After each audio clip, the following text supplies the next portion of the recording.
Here we are today, I Thrive, presenting to you the functional nutrition approach to thyroid. And I am Manali Chindarkar, the Chief of Research and Development at I Thrive. I hope you can hear me well. And today we have with us Ms. Paki Gupta, who is a functional nutritionist at I Thrive. And we are going to discuss all about the thyroid dysfunction, like all the disease conditions that happen as a result of impaired thyroid functioning and different types and what is conventionally done and how different the functional nutrition approach is towards it. Hi Paki. Hi, hi Manali. Like the most interesting topic, like one of the interesting topics, obviously, and pretty sure we'll be able to cover most of the things. Yes, yes. So it's like many diseases in under one umbrella. It's not just one condition that we're looking into, Correct. right? So let's start with understanding what thyroid dysfunction or thyroid gland is. So people like often say I have thyroid or my mother has thyroid. So like to simplify, it's just a thyroid gland which every human being has. It's behind, like it's near our neck region internally, and like in the school textbooks or in the nutrition colleges we learn it as a butterfly shaped organ, right? It's a gland. So Correct. it has many roles, like let's say handling all the metabolism of all the three macronutrients like protein, carbohydrates, fats, everything, right? And it also helps, and that is why it helps regulate the weight. So when we say severe weight gain or weight loss, and often when it is drastically happening, thyroid is most of the times the cause, right? And it also helps in the regulation of the body temperature. So thyroid has like many functions to offer, and we are going to focus on what can go wrong if these functions are disabled or impaired, right? So would you like to take just through all the different types of thyroid dysfunction? Yeah, sure.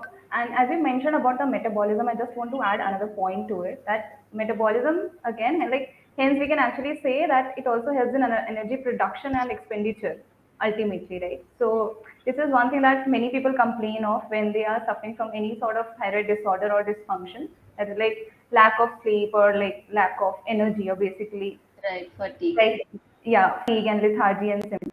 Yes, So the types when we talk about major is like, or the most common ones that we see to like in today's life is hypothyroidism and hyperthyroidism.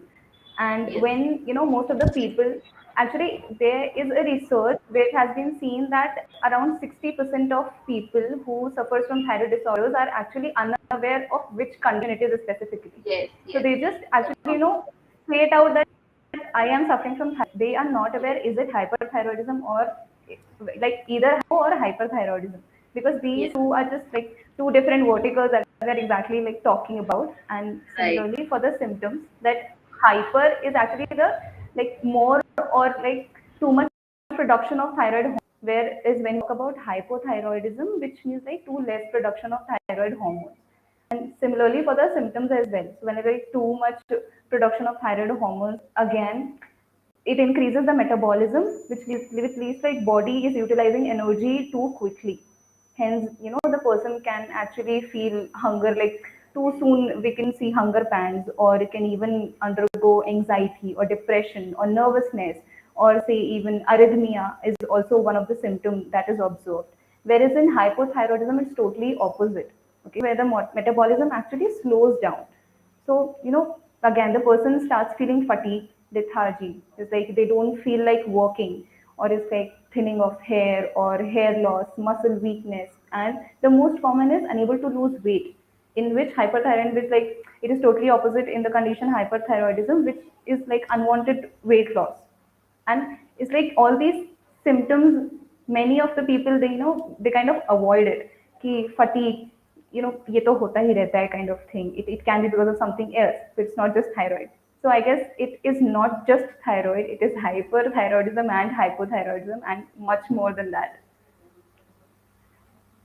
Yes, totally. So what Paki said, it is true and it is right that we need to understand first, like if a person has a thyroid condition, like they themselves must know that if it is hyper or hypo. Because as you said, if you ask them, if they are saying I have thyroid, and you ask them to clarify if it's hyper or hypo, that is the moment they realize that okay, there are two types, and I don't know Correct. on which end of the spectrum I am. So yes, identifying it is the primary thing. And I think many times in the blood test also it goes undiagnosed, because as we always say, like the functional nutrition ranges are so sensitive and optimal and narrow, so we can detect it early on if there is if the thyroid gland has started to lose its function before even it develops a disease. So that's Correct. the early marker that we can catch on to and start with the intervention. Right. So you highlighted about the symptoms, and I remember that there are autoimmune conditions also, right? Correct.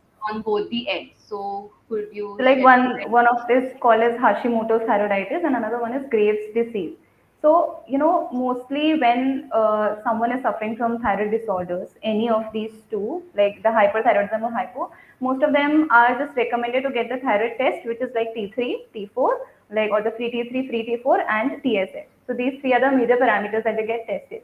But many of them just miss out on testing the antibodies as well, which actually yes, clears out, like which gives a good clear picture of whether they can be suffering from an autoimmune disorder or not, right? Which is again under hyperthyroidism, it is known as Graves' disease, and under hypo, it is known as Hashimoto's. So, like in autoimmune condition, its own cells attacks the organ, right? right, Which cannot be seen symptomatically again, or they can be just go unavoided, like can go avoided as well. So I guess this is also one of the things that along with these three markers, if it will be really good if you can also get tested with antibodies just to get a clear picture. right. Just to confirm it and then start the interventions accordingly. Right. And when we're talking about the tests, right, the diagnosis part, so what I have observed is conventionally the total T3 and total T4 tests are advised. So total, as in it is bound to the protein form, right? So the protein also is playing a role there. So the better marker, which is applied in functional nutrition, is free T3 and free T4, in which we are not considering the protein part and just the hormone part, right? So that is like Right. more sensitive and a better idea. Okay, so yes. So anything else you would like to add on to it, No, I or guess should the we move on? symptoms and the types are like pretty clear, and we can go ahead with other like maybe the conventional theories or the functional nutrition approach of it because many are just Yes, unaware about it, and we must clear more on it. right. Sure. So let's start with understanding the conventional strategy to handle or manage a thyroid case. So one, as I already mentioned, that conventionally it is offered to do a total T3 and total T4 test, right? And there is also the TSH test that we advise, right? But again, functional nutrition advises to do the ultra sensitive TSH, because it is like quite sensitive and it gives us a better idea, because it is so sensitive, and it can also be elevated or disturbed because of stress or your lifestyle patterns around it. So just the normal TSH is not that efficient marker. So that is one point that I'd like to add. And how about like the normal conventional nutritionists, what do they do if they have any thyroid case? Yeah, sure. So, talking about the case, so this is, I guess, this is the most relatable case we can actually discuss here. That there was this one client who was on thyroid medication for over 20 years, and she was actually like unaware about the conditions which actually, impacting her body. Though obviously she came down from 125 mcg to 75 mcg ultimately, but it was like 20 plus years, which is like a long time. And the body, when one takes medicines for a long time, the body is like it becomes dependent on that medication basically, Yes. right? So that the client was actually suffering from massive hair fall, and she was not losing weight, so much going on. And again, the lethargy part, the fatigue part, okay, which she was actually relating to some other things as well, her workload and the stress. So she was like, there is so much of workload that I think this is some maybe the fall or the stress is because of my workload. Because she was not that much focused on curing her thyroid, which is actually, if we look at so deeply and we treat it nicely, we can actually cure it at a good end, right? So I think the function nutrition approach really helped her, and just by eliminating certain food items and by adding certain herbs. So Right. that really helped her out, because until and unless we focus on nutrition part as well, and just by medicines it is not going to be helpful. So there are Yes. other things that needs to be focused on. Yes, so I'd like to add here that like the T3 and T4 hormones that we are saying. So T3 is triiodothyronine and T4 is thyroxine, right? So the medicines that are taken, it is like the synthetic form of thyroxine. So even the name is levothyroxine, right? So it is Right. like synthetically people are dependent on obtaining T4 from a chemical source instead, like because the body is not able to synthesize enough natural hormones.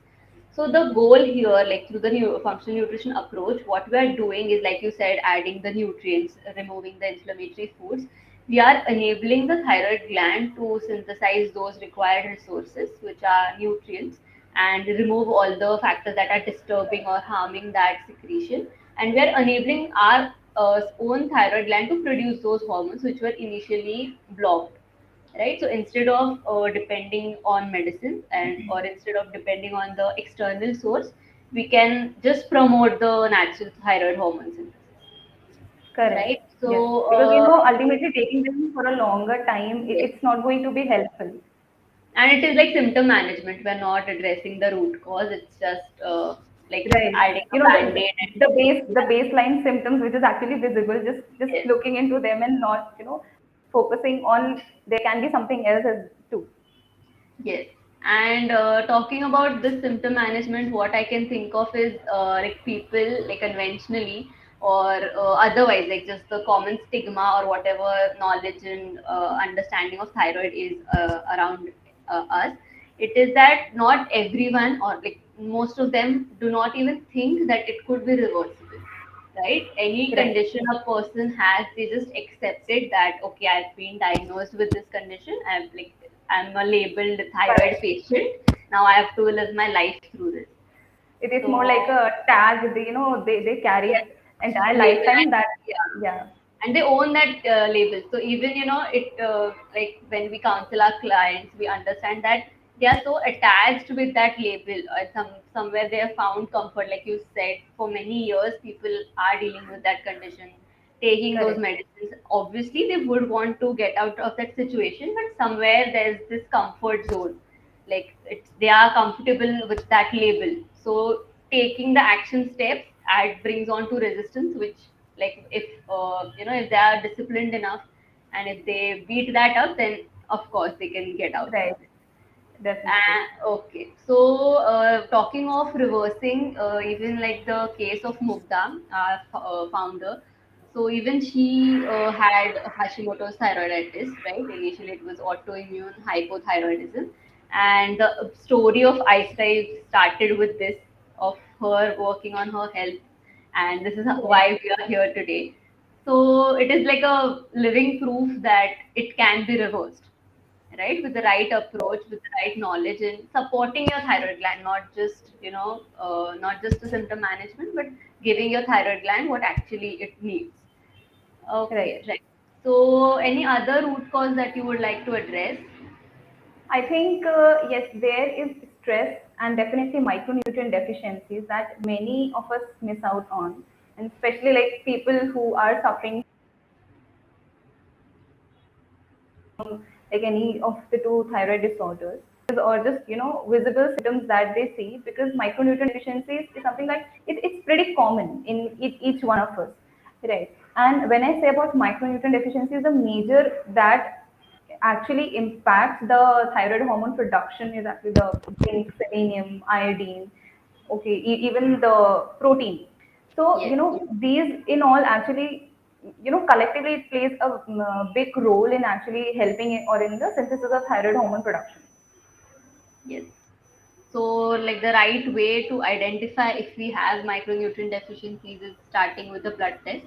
So we understand if there are nutrient deficiencies, and instead of relying on a multivitamin, just addressing the nutrient deficiencies, like addressing the nutrients which are already deficient and not Right. overloading on which are there already, right? and obviously, like depending on the food sources initially, and if required, adding to the supplements. Right? You're saying something about elimination of foods. So Yeah. why are we doing that? Because when we talk about functional nutrition approach, first thing definitely we see the blood test. Okay, this is the only thing that we rely on, because I guess this is all functional nutrition is Yes, about. with the advanced test, like if Right, we like the with the genetic advanced test. data and others also. Correct. And along with that, food, when we talk about nutrition, definitely food is something that we are addressing too. Also, in food, there are certain food items that are inflammatory in nature or even contains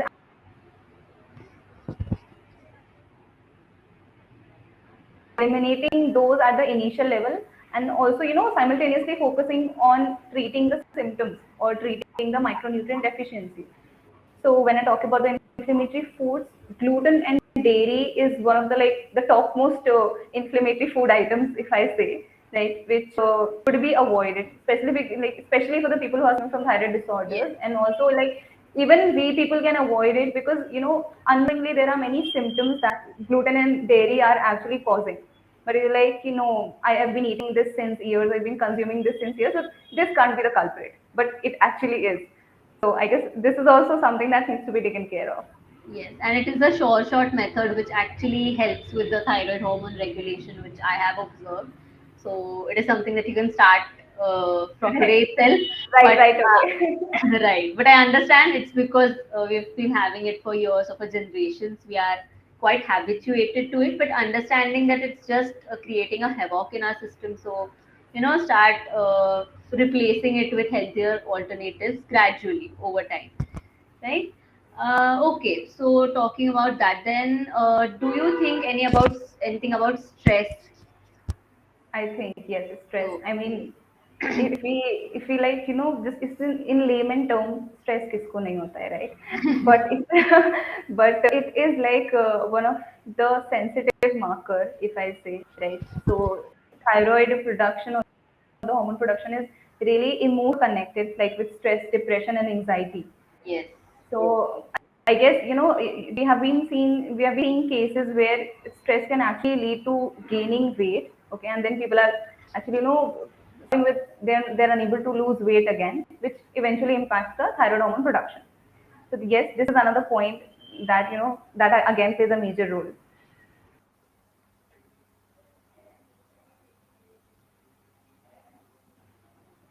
yeah. Sorry, lost you for a minute. Yes, so talking about psychological stress, as you were saying, so there is also oxidative stress, right? So, which our body, it's like there is continuous oxidative stress being produced in the body as a result of energy production. It's like natural and inevitable. Like stress Yeah, को नहीं होता है body को भी stress. It's like a mechanism which happens. Like it's correct, inevitable. It's a part of life. And there are then other additives like pollution or some toxins present in the personal care products or smoking, let's say. So these are all add on to the oxidative stress, and this is also again a factor that contributes to thyroid hormone dysregulation. Okay, so there were tendencies found that the autoimmunity was then elevated because of the stress and because of the oxidative stress specifically. Okay, and let me introduce you all to a condition called subclinical hypothyroidism or hyperthyroidism. So it is something like, because the name is subclinical, right? So the condition is not entirely developed yet, but it's on the verge of developing. Okay, so when we talk about subclinical hypothyroidism, so hypothyroidism is less production of T3, T4 hormones, right? But again, subclinical, as in these hormones are normal, they are within the range, but the TSH is elevated. So T3, T4, and TSH usually commonly found they go in the opposite direction. Okay, the derangement is in the opposite direction. So whenever it is subclinical hypothyroidism, so the normal like T3, T4 will be normal, but TSH will be elevated, and vice versa is the case for subclinical hyperthyroidism. So we are expecting the T3, T4 levels to be elevated, but they are normal because they are still functioning somehow, and TSH has been decreased. Okay, so this is a tendency which can be developed due to oxidative stress, and then it could lead to the cardiovascular diseases also. So, like our human body, it's like a setup of different organs and organ systems connected and communicating with each other. So, the thyroid gland, it communicates with the other organs also, and which could give Right. rise to cardiovascular diseases. Okay, so we've already covered the inflammation part, right? So, talking about the different organs, so there is a connection between the thyroid with the gut health also. Right. Okay, so whenever all the organisms present in the gut, okay, they are somewhere responsible in producing the thyroid hormones. So if there is any dysbiosis, if there is a disturbance between the good bacteria and bad bacteria, it could impair the thyroid hormone secretion. Okay, and again, the thyroid gland is also related to the liver function. Okay, would you like to add on to it? Yeah, sure. So talking, because certain enzymes are also produced by liver, and ultimately, if there is some sort of like dysregulation in those enzymes as well, that can actually hamper the thyroid hormone production as well. And also talking about the gut, when we talk about again the micronutrient deficiencies that we mentioned earlier, Yes, so if there is any sort of gut dysbiosis again going on in the body or in the gut, right, there are high chances of micronutrient deficiencies, and yes, because of ultimately, lack of absorption, impaired yes, so absorption. Yes, correct. So lack of absorption again. So it's not just the thyroid gland or the thyroid profile that we're talking about here. right. It is all the interrelation of like all the organs or all the profiles that we see in the blood test. So like, Yes, even the gut health, the liver health, the thyroid health. So all it is interrelated. totally, totally. And liver, as you said, it makes a lot of enzymes. It also is like a storage. It's like a bank where all the nutrients are stored, right? So the Right. nutrients, as you said, zinc or selenium, protein, everything, the things that are stored, not protein, but then it is required for synthesizing thyroid hormones, right? So if there is liver dysfunction, if the storage is not well, it reflects to the thyroid health.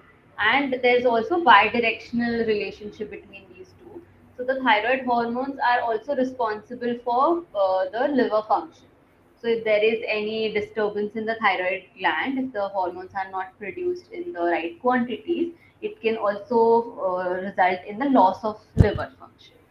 Right. So Okay. yes, again, it's not just one thing that we are covering. Iron is also related somehow.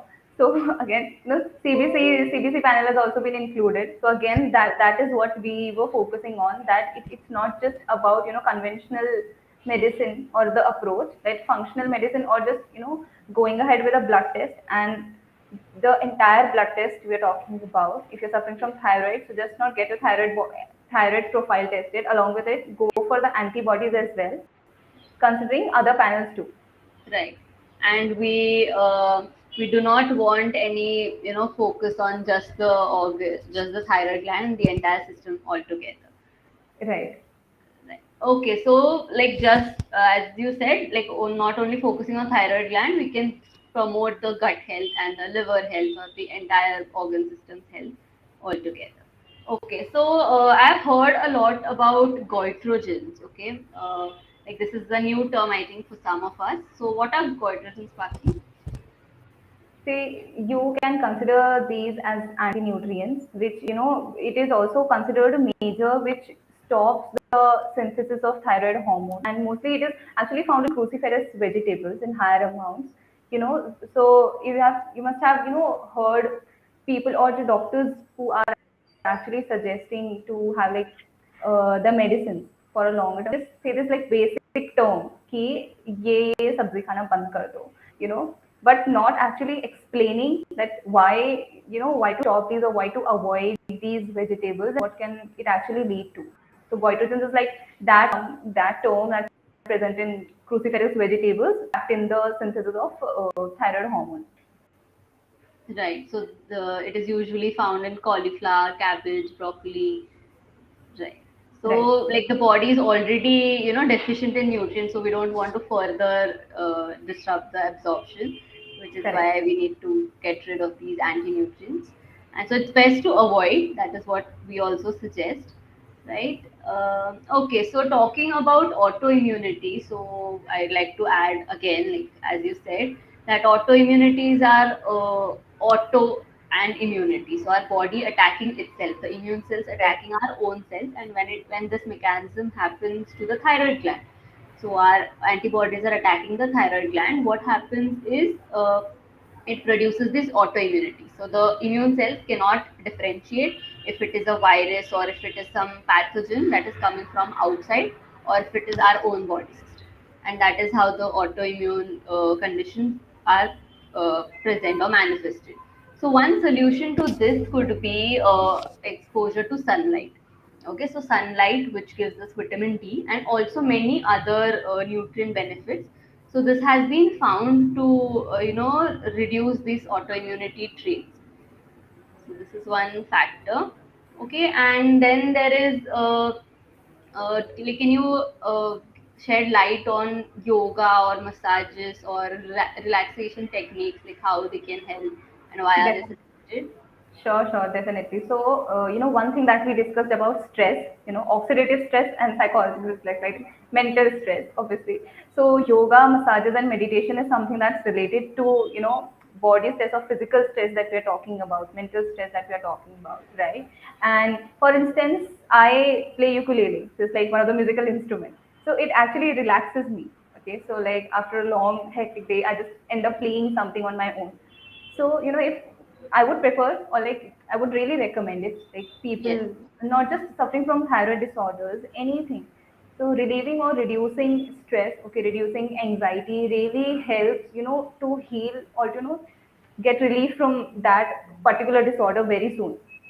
So like yes, yoga, massages, and meditation really helps to reduce the stress, and ultimately yes, it will help in improving the thyroid function.